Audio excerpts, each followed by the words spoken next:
track number 3, California, There Is No End to Love. The first time they went to Los Angeles. I mean, this was their first trip to America, let alone California. Yeah. And so I remember, hearing Bono talk about, like, some of his music tastes and stuff before he was in a band, and then when they were out early, the cover songs they did, and he talks frequently about, the Beach Boys.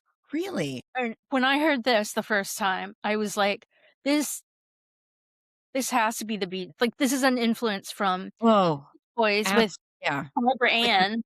with I the mean, title and then Ba Ba Ba Ran and that well, 'cause I read something that was like, no one wants to admit that they were influenced by the Beach Boys that early on. that's interesting. I don't know. I forget where that was. I mean, I think one of the greatest albums ever is Pet Sounds, and I Oh, mean, yeah. I think it's Yeah. cool to say that, but it is. I think they were just kids, and it was, like, Yeah, not cool to realize they were cool. yeah. Right? So, Bono says that unexpectedly, the nod to the Beach Boys, he said, "It's like the sun itself." And it is, it's like rising. I this the Barbara Santa Barbara used to, like, get under my skin. Like, I would just figure out how long it was, and I would skip it Oh, no. and start the song, but this time around listening to it, no Yeah. problem.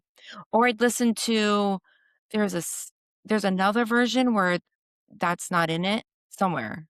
There's another version of this song where the Santa Barbaras aren't as much, and I prefer that version, but this didn't bother me. Yeah, so for a few of these, I didn't research or anything, I just said what my opinion is, and maybe it's right, maybe it's wrong, doesn't matter, it's my opinion. But I think that California is like a metaphor for, like, light at the end of the tunnel, the end of the grief tunnel. Oh, wow, that's not mentioned anywhere. That's what it sounded like to me. Maybe I'm wrong, I'm probably Interesting. wrong. Well, that's a good question for Bon Iver Whiskey and Cake, Yeah. because he may not know it. He may be like, "Oh, you're onto something." Yeah, All the that's research I did was like, this is just a straight up happy pop song yeah. about Well, their but first time in California because they were like, "Is this real?" Like, "No, this is just the airport." This is some quote from somewhere. "No, this is just the airport. It can't be this good." And it just kept getting better. Can you imagine being 18 from Ireland and I going to cannot Los imagine. Angeles to Zuma Beach? Like, it's like the movies.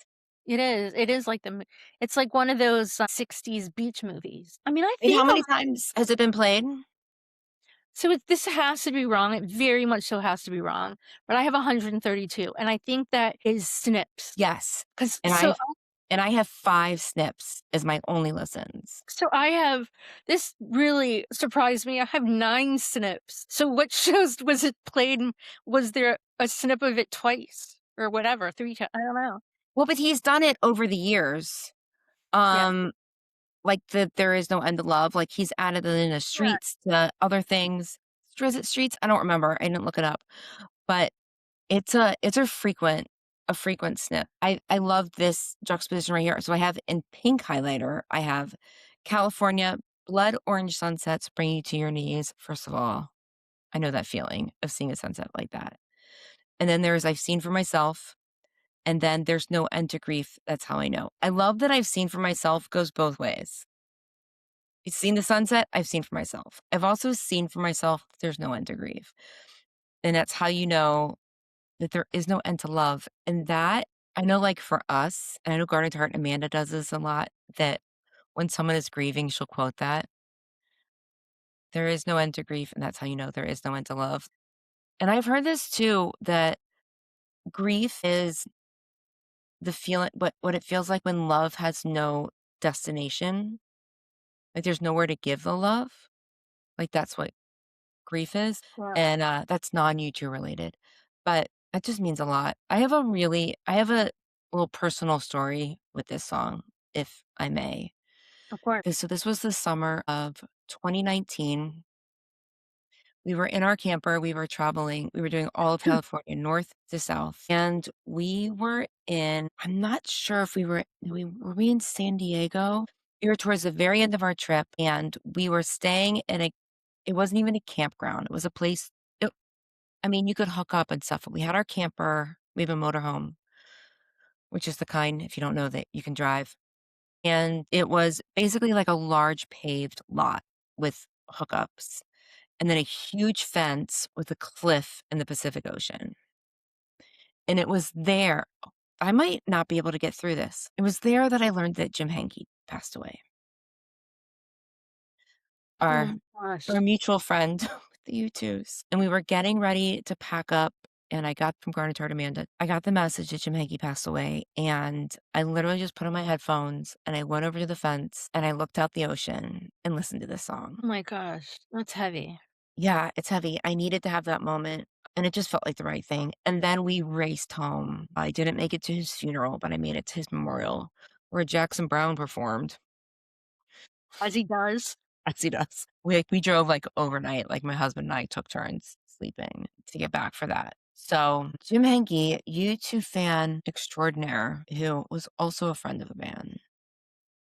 I was really glad to have this song in that moment. I was thinking about this earlier, and I told you I was having a really hard day today, and before I finished my research, I walked the dogs and was listening to this, and I listened to California, and I realized that it was because I rode in Bono's car. Jim heard about that I got my job on the curatorial staff at the Rock Hall. Oh my gosh. Like, that was the connection that got me back there. "You know Bono?" 'Cause he doesn't understand that he knows Bono. Right. I remember Garden Tart Amanda's 30th birthday, I think. No, um, it was well, for some reason, I vividly remember 3 things about this. It was in a little house, Okay, and yep, yep. there was a bowl full of, like, childhood snacks, and we both were like, "Let's try a Twinkie." And it was like, like, immediately, it was so disgusting. And then Jim was like, do you have any news or anything about you too?" And I'm like, "Do you have any? Because that's where mine comes from." Daily. For a while, my office like, here's his office, and then a cubicle for his assistant, and I was on the other side of the cubicle with for his assistant. And daily, he would come and ask me and be like, "Where's Bono today?" And it was there was whatever was going on in the YouTube world, I knew because there was a tour or like, Yeah, it wasn't stalker shit. I'm like, "Well, actually." that's fun. Oh my god, he really fueled my fire of fandom, let me tell you.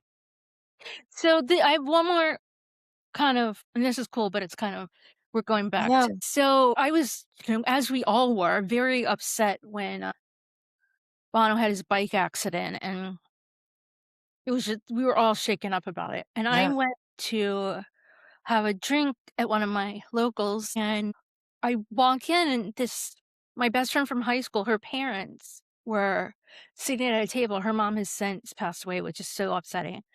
But they like, waved me over and I'm like, "Hi," and they're like, we're so worried about Bono. Is he okay?" And I'm like, "Sure, he's fine. He asked about you too." I don't know. What did you read in the paper? But it was so sweet. I'm that like, was "He really asked about sweet. you guys too." Yeah, yeah, he was. Yeah. Oh my god, that is hilarious. Yeah. And Uh, it's story, it just I hold it close to my heart because Sarah's mom passed away. yeah. I read something real quick before we're done with this. I read some and this was not a quote by any sense of the imagination, this was, like, someone kind of guessing about lyrics, and it said, "Everyone's a star in our town, it's just your light gets dimmer if you have to stay," and that's, I mean, very LA, like, everyone's a star, Oh, right? yeah, yeah. But someone said that could also be very Dublin, like, you have to get out of Dublin, and I was like, "Oh, that's interesting," like, in your bedroom, in the mirror, watching yourself cry like a which I can only hear Moira Rose say baby right there. Baby. Oh, how he says it. I swear it's a Moira Rose foreshadowing. This song is great. I'm not gonna pretend to understand a lot of it because it's a Oh. really specific point in his life, in their lives, but this is the happiest song on the album. I just made it really sad because it's Yeah, about our friend that died. But I think it was a really cool experience for them, and yeah. that's what they wrote about. Okay. time for a Yeah. California shot? Okay, to Jim Henke. Jim. This is a lot of cheers to dead people. We have. Let's try I mean next one to say a cheers to an alive person. okay, that's a good idea. They're all worth it. I didn't expect Okay. that to happen.